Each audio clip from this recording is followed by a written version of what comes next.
walal akhiratu khairul laka minal. Ini yang hebat. Saya kemarin bikin quotes lalu kita sebarkan. Ini sebetulnya di antara esensi surah Ad-Duha. Kata Allah, Muhammad, saya bersumpah kepadamu, yakinkan pada jiwamu, nanti saat kamu ke akhirat, suasananya akan lebih enak dibandingkan dengan sekarang.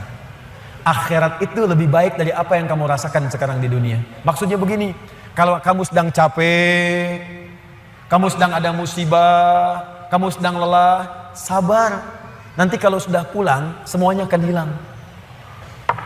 Memang dunia itu tempat capek, karena memang tempat beramal.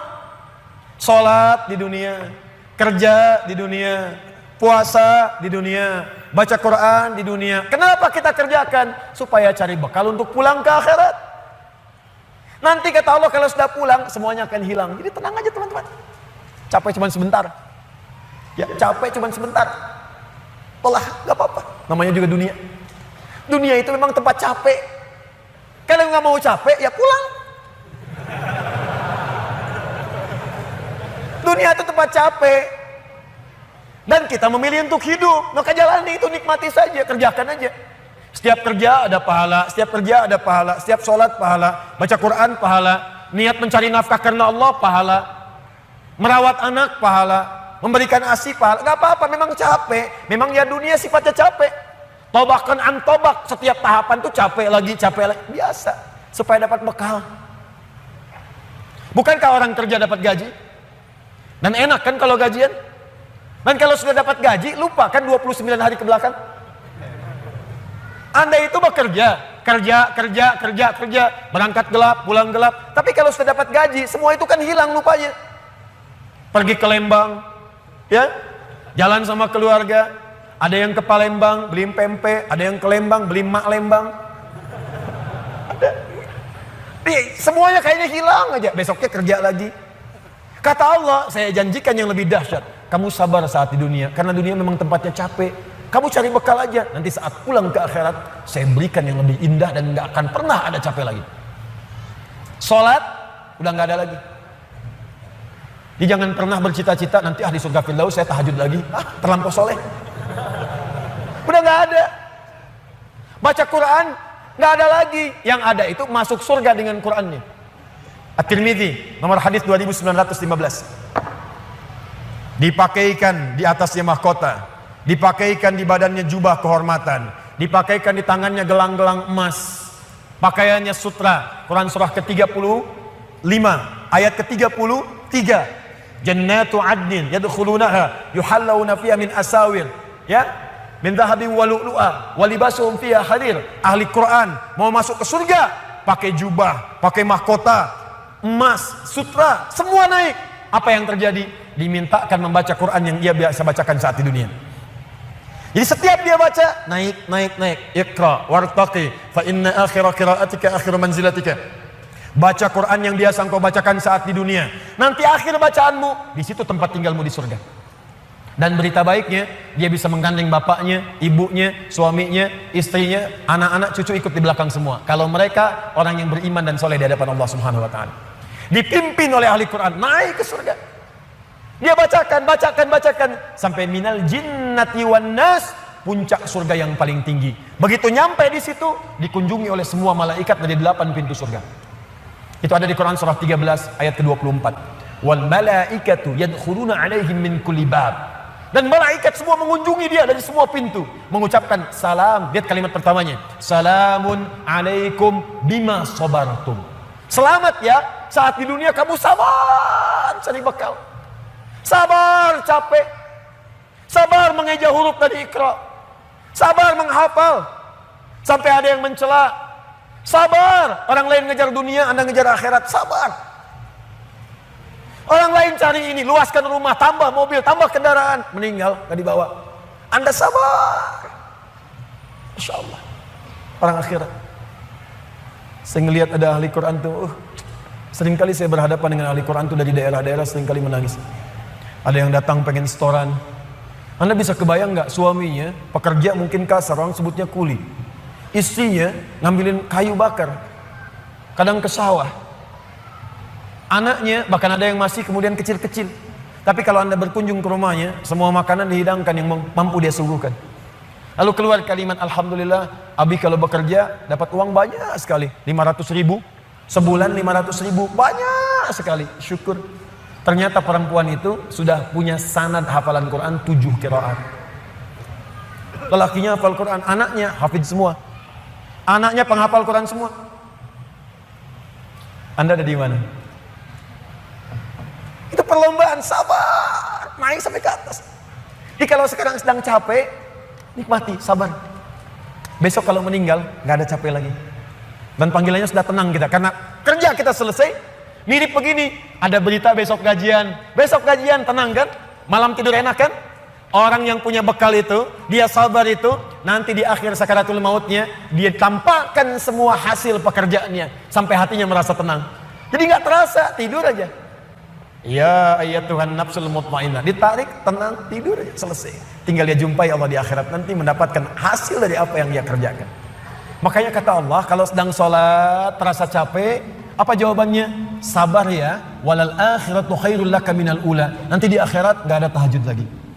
Kalau sedang menghafal Quran capek, sabar ya, nanti di akhirat nggak ada menghafal lagi. Abadi sifatnya, wafat selesai hafalan itu. Kalau sedang kena musibah, sabar ya, sabar. Jalani dulu, zikir kepada Allah supaya dapat pahala. Nanti setelah meninggal, nggak ada masalah lagi, tenang. Nanti pulang, selesai semua. Jadi kalau ini kita tanamkan dalam jiwa kita, setiap punya masalah, nanti beres kok insya Allah. Selesai kok. Memang saya jalani aja sampai waktunya saya wafat, saya pulang, saya dapatkan semua kenikmatannya. Masya Allah. Ustadz beneran? Benar. Surganya banyak? Banyak Ustadz. Alhamdulillah. Tapi Ustadz, kalau di surga pengen ngerokok, bisa enggak? Ya kalau bisa silakan, ambil apinya di neraka misalnya. Ya, nikmat, sudah selesai. Kemudian apa yang terjadi? Wala saufa yu'tika rabbuka fatarda. Ini yang paling dahsyat. Nanti di akhirat kata Allah, kalau kamu sabar saat di dunia sekarang, Bu, Pak, sabar tahajud, sabar merawat anak, sabar sekolahkan mereka ke pesantren, sabar talaki Al-Quran, sabar berjamaah ke masjid, Anda kerja di pemerintahan, kerja jadi pegawai, ada yang berdagang, ada yang bisnis, sabar, waktunya sholat, waktunya zakat, sabar. Nanti kata Allah, saat pulang ke akhirat, wala saufa yu'tika rabbuka fatarda. Saya akan berikan semua yang kamu inginkan sampai puas. Kaidah nikmat itu, kaidah nikmat. Semua bicara termasuk dalam Al-Quran. Selama hidup di dunia, kaidah nikmat itu nggak ada yang pernah puas. Saya ulang ya, nikmat itu nggak ada yang pernah puas. Contoh, punya sepeda nikmat bukan? Punya motor nikmat tidak? Punya mobil nikmat tidak? Pertanyaan saya, ketika Anda dapat sepeda, apakah merasa cukup dengan sepeda? Kalau sudah dapat sepeda, pengen apa? Sudah dapat motor, pengen apa? Sudah punya mobil, pengen apa? Pesawat. Garasi nggak punya, nerbangin nggak bisa, masih pengen. Belum menikah, pengen apa? Menikah. Sudah menikah, pengen apa? Punya anak. Sudah punya anak, pengen apa? Pengen cucu.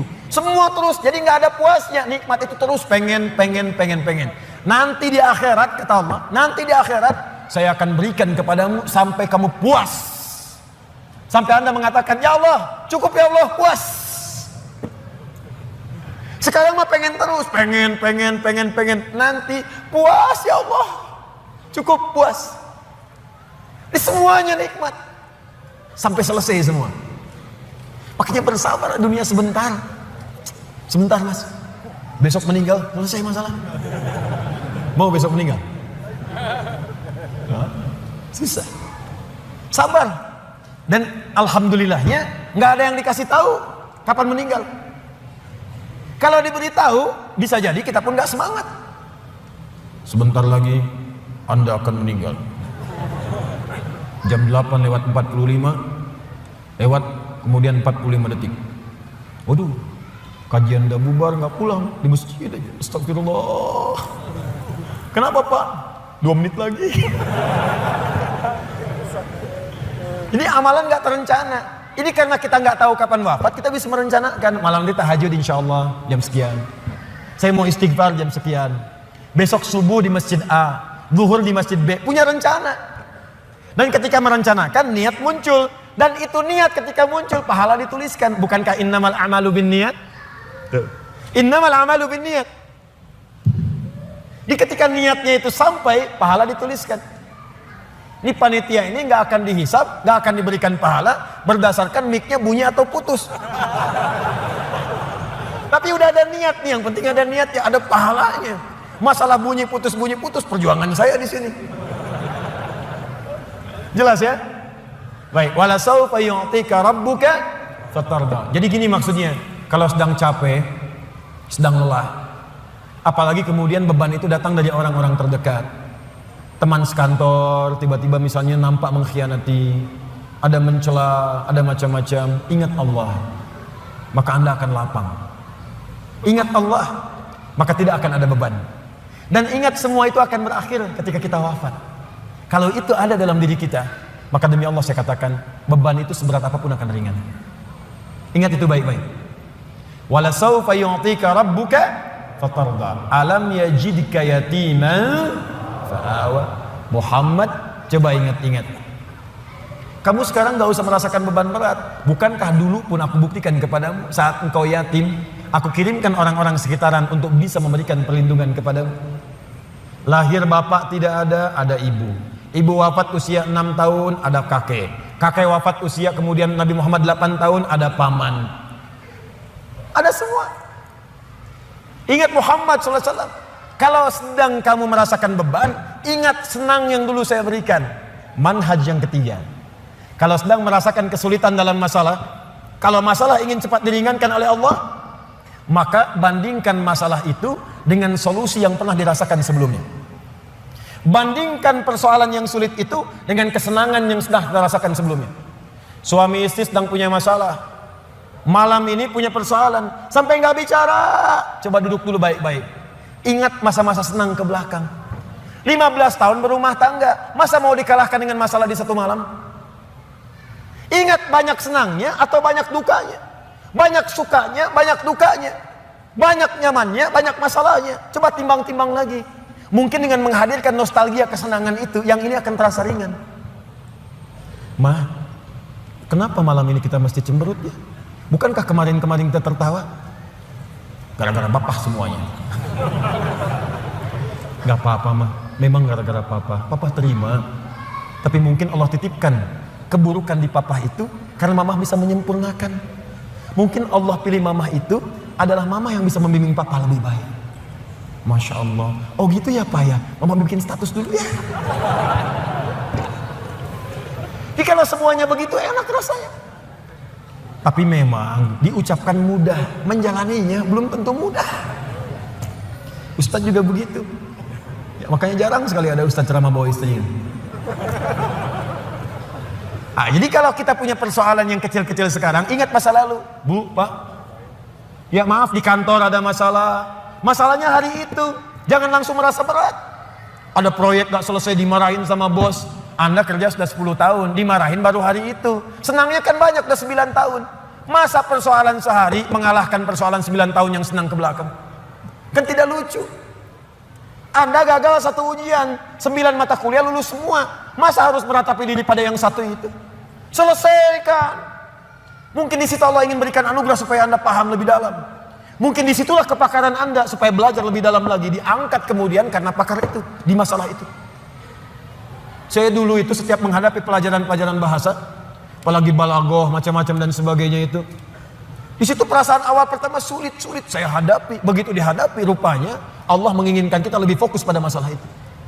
Seakan awalnya susah, ternyata ada nikmat di balik itu. Itulah poinnya teman-teman sekalian. Jadi kalau Anda sedang merasakan kesulitan, ingat masa-masa lalu saat Allah memberikan banyak nikmat dalam kehidupan kita. Jelas sampai di sini?